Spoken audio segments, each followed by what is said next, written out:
Sir দেখেন, অটোটা হারানোর পর থেকে শোলটা কোনো ভালো মন্দ কিছু খেলে পাই না। দেখেন শোলটা আমার একদম বাজে কাঠ হয়ে গেছে স্যার। গো তুমি কি সকালে ভারত গেছলে গো?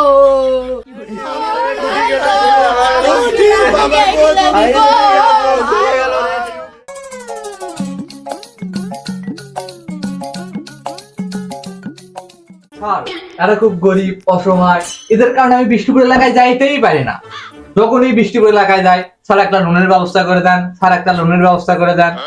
এই চাচা তোমরা আছেন কেন? স্যারকে আপনাদের সমস্যার কথা বলতে পারেন না? স্যার আমি তো মূর্খ মানুষ, আমার ছেলে টিউব তুই ক। স্যার ইনি হলো আমার আব্বা সাহেব, আর উনি হলো আমার আব্বার ভাই, মানে আমার চাচা বিয়েরি।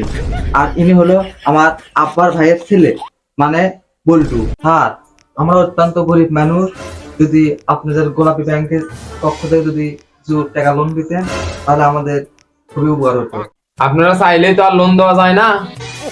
আপনাদের সমস্যার কথা আগে খুলে বলেন, তারপরে ভেবে দেখি আপনাকে লোন দেওয়া যায় কিনা। স্যার আমি একজন ভালো কৃষক স্যার, আমার জমিতে অনেক ফসল ফলাইছিলাম, তাও অতি বৃষ্টির কারণে ফসলগুলো সব নষ্ট হয়ে গেছে। তাই আপনার কাছে স্যার লোন তুলতে আসছি স্যার। আপনি লোন দিলে আমি আবার নতুন করে ফসল ফলাবো, আপনি আমার লোনের ব্যবস্থা করে দেন স্যার। আমি অনেক অসহায় হয়ে গেছি স্যার, আপনাকে লোন দিতে হবে স্যার। দরকার হলে আমি আপনার পা ধরেছি স্যার, তাও আমাকে লোনটা দেওয়া লাগবে স্যার। আপনি একটা ব্যবস্থা করেন স্যার। স্যার এটা একটা ভালো উদ্যোগ, লোনটা দেওয়াই যায়, কি বলেন? আচ্ছা ব্যাপারটা বুঝলাম, তা আপনি কি কারণে লোন নিতে চাচ্ছেন? স্যার আমি একজন অটো চালক স্যার। কিছুদিন আগেই আমার অটোটা হেরে গেছে স্যার, কে জানি চুরি করে নিয়ে গেছে স্যার। ওই অটোটাই ছিল আমার কামাই রুজি করার একমাত্র সম্বল, কিন্তু এখন তো আর তা নাই। তাই অটোটা কেনার জন্য আমার কিছু টাকার দরকার। বইয়ের কাছে কিছু টাকা ছিল, তাক লিছি লিয়ে কিন্তু তাক দিয়ে হচ্ছে না। তাই আপনার গোলাপী ব্যাংকের পক্ষ থেকে আমাকে যদি কিছু লোন দিতেন তাহলে খুবই একটা উপকার হতো স্যার। দেখেন অটোটা হারানোর পর থেকে শোলটা কোনো ভালো মন্দ কিছু খেলে পাই না। দেখেন শোলটা আমার একদম বাজে কাঠ হয়ে গেছে স্যার। তাই স্যার দয়া করে আমার লোনটা না পাস করে দেওয়াই লাগবে। তাহলে আমি কি রে? ঠিকই বলছেন, ঠিকই বলছেন। স্যার আমাদের গোলাপী ব্যাংকের কাজ হলো অসহায়দের পাশে থাকা, তাদের সাহায্য করা। সেই হিসেবে লোনটা দেওয়াই যায়।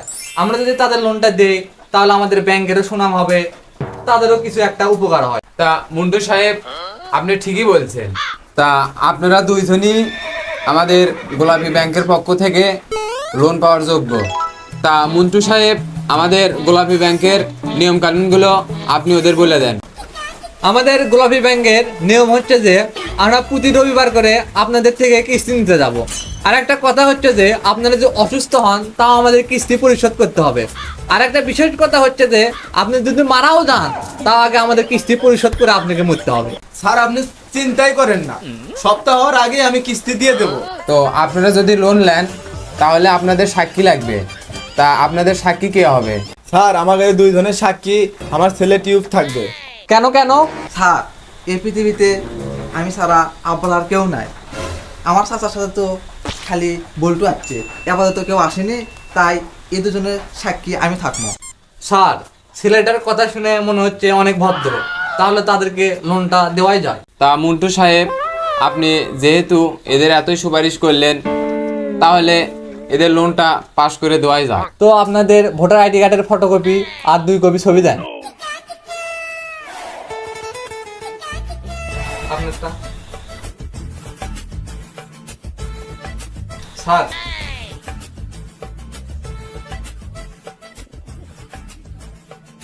আপনাদের সাক্ষীকে এখানে একটা সিগনেচার দেন।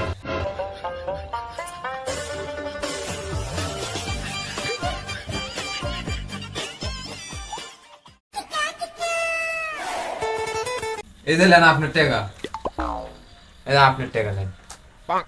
তো আপনারা আজ থেকে আমাদের গোলাপী ব্যাংকের সদস্য, আশা করি আপনারা নিয়মিত কিস্তি দেবেন। আচ্ছা স্যার ঠিক আছে, আপনি কিস্তিলে টেনশন করা লাগবে না, কিস্তি আপনি নিয়মিতই পাওয়া যাবেন। আপনাকে অনেক ধন্যবাদ স্যার।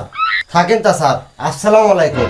স্যার আমাদের গোলাপী ব্যাংকে আমার শাখায় যে আরে সদস্য বাড়তিছে, আমার বিষয়টা যদি আপনি একটু ভেবে দেখতেন। আপনাকে এগুলো বিষয় নিয়ে ভাবতে হবে না, আপনি নিয়মিত কিস্তি তোলেন, তারপরে আমি আপনার বিষয়টা পরে দেখতেছি। আজ কয়েকদিন হলো বসে আছি, আজকে না কামত গেল, সেই কামটাও হলো না। তার মধ্যে হলো আজকে রবিবার, আজকে আবার কিস্তি লিবার আসবি, সেই কিস্তির টাকাও তো আমার কাছে নাই।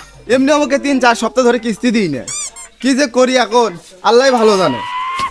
শোনা শোনা, দেও না ওইটা কিরে টিউব ওটি খুঁড়ার সাথে তুই কি করিস রে? না আব্বা কিছু লয়। কয়দিন আগে যে 2 বাপ বেটা মিলে যে কিস্তি তুলে নিয়ে আসনো, তোর কি মনে আছে? আজকে রবিবার, কিস্তি আলাদা কিস্তি তুলিবার আসবি, 2 বাপ বেটা মিলে তো কিছু একটা বুদ্ধি বাই করা লাগবে। আমার কাছে তো 1 টাকাও নাই।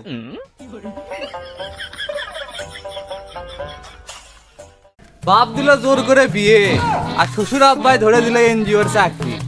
পাইলাম এমন এক গ্রাহক, তার পেছনে ঘুরতে ঘুরতে স্যান্ডেল হলো 6 ধরা হয়।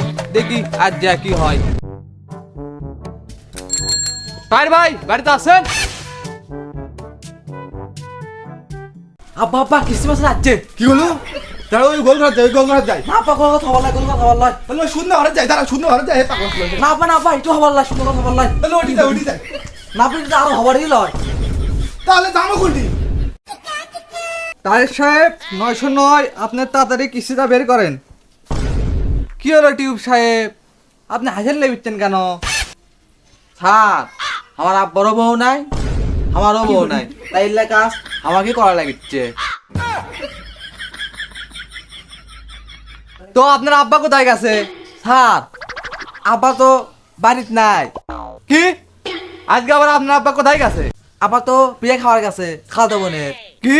আজ গাবার কাহিনী, আজ খালাতো বোনের বিয়ে খাবার গেছে, কাল মামাতো বোনের বিয়ে খাবার গেছে, সেদিনকে কার বেটার আগে সেটি গেছে, সেদিনকে কার বউ জানি চুল ছিঁড়ি করছে সেটি গেছে সালিশ করবে। তাহলে কিস্তিটা দিবেন কবে? কিস্তি নেওয়ার সময় তো খুব বড়টা করছিলেন যে সপ্তাহ না হচ্ছে কিস্তিটা দিয়ে দেবো। সপ্তাহের মধ্যে সপ্তাহ যাচ্ছে, মাসের পরে মাস যাচ্ছে, কিস্তি দেওয়ার কোনো নাম গন্ধ নাই। আপনার আব্বা কুটি বিয়ে খাবার গেছে, দেন ঠিকানা দেন, ওটি আমি কিস্তি আনতে যাবো। স্যার আব্বা তো রাঙামাটি বিয়ে খাওয়ার গেছে। হায় আল্লাহ, তুই দূর এত যেমন গাড়ি ভাড়াই নাই। এরপরে সপ্তাহে আসলে টাকা ছাড়া আর যাবো না। যাই একটু বিয়ারিং সাহেবের বাড়ি যাই, যা কিছু জানি।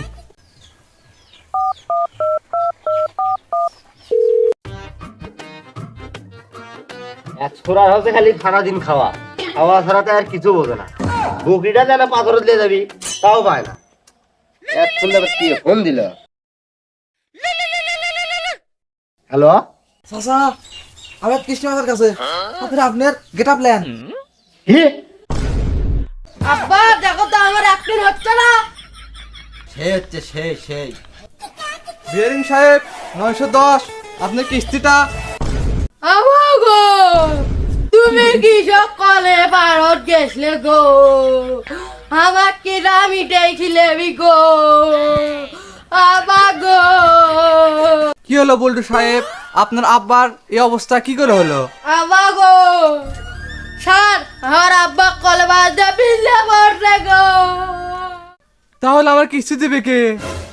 স্যার আজ 3 দিন ধরে মাথা মেরে বসে আছি, একটা টাকাও নাই।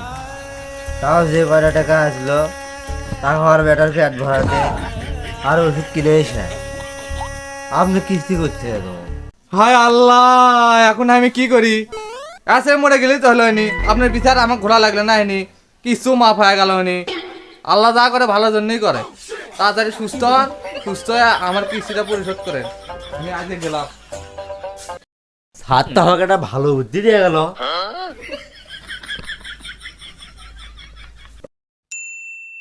আজ কয় সপ্তাহ হলে এই টায়ের ভাইয়ের বাইরে ঘুরিচ্ছি, এই সপ্তাহের টাকা দেবো ওই সপ্তাহের টাকা দেবো, একদিনও টাকা দেয় না। আজ টাকা ছাড়া আসিচ্ছি না, যায় আগে। টায়ের ভাই বাড়িতে আছে?